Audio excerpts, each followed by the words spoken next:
Herzlich willkommen zu einem neuen Video. Heute zeige ich euch ein Rezept für super leckere Steak-Tacos mit einer würzigen Chimichurri-Soße.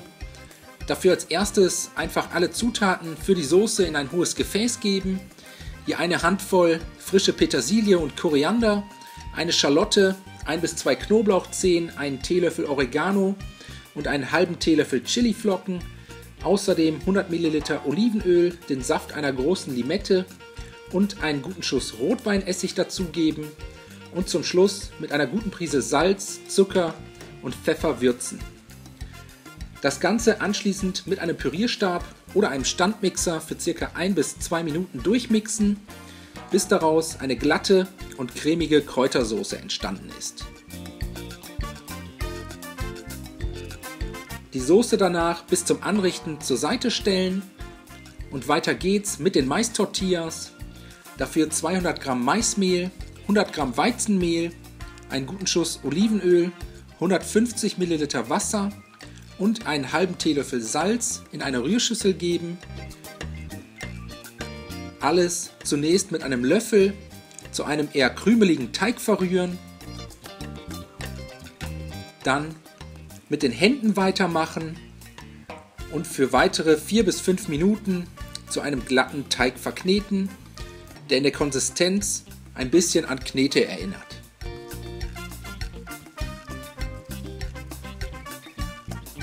Wenn das erledigt ist, den Teig mit einem Messer in 6 etwa gleich große Stücke schneiden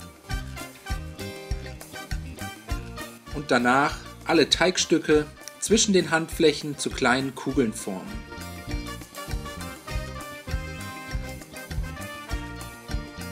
Die Teigkugeln anschließend nacheinander auf eine gut bemehlte Arbeitsfläche geben, etwas flach drücken und ein paar Mal im Mehl wenden und dann mit einem Nudelholz möglichst rund auf die Größe eines Kaffeetellers ausrollen.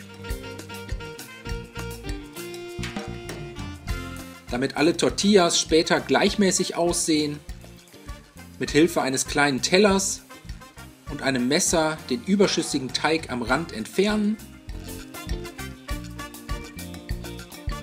und das Ganze für die restlichen Teigkugeln genauso wiederholen. Und jetzt müssen wir die Mais-Tortillas nur noch ausbacken, dafür eine Pfanne ohne Öl oder Fett bei mittlerer Hitze erwärmen und sobald die Pfanne richtig schön heiß ist, nacheinander die Tortillafladen hineingeben und je Seite für ca. 1 bis 2 Minuten ausbacken.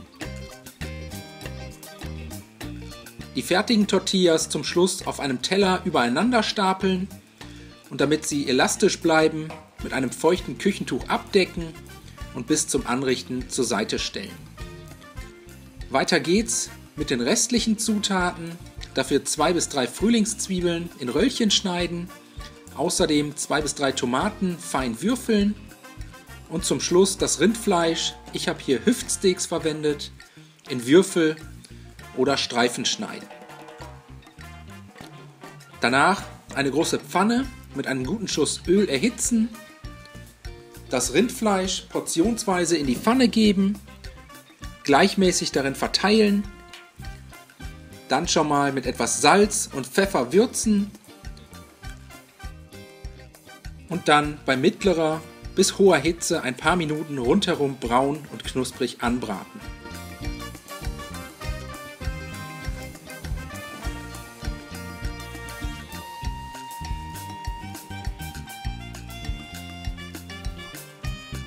Wenn das erledigt ist, können wir die Tacos auch schon anrichten. Dafür einen Mais-Tortilla mittig mit etwas Koriander belegen, dann etwas Rindfleisch darauf verteilen, als nächstes ein paar Löffel Chimichurri-Soße, zum Schluss ein paar Tomatenwürfel und Frühlingszwiebeln und die Tacos danach mit ein paar Limettenspalten servieren. Ich hoffe, euch hat das Video gefallen. Ich wünsche euch viel Spaß beim Nachkochen. Bis zum nächsten Mal.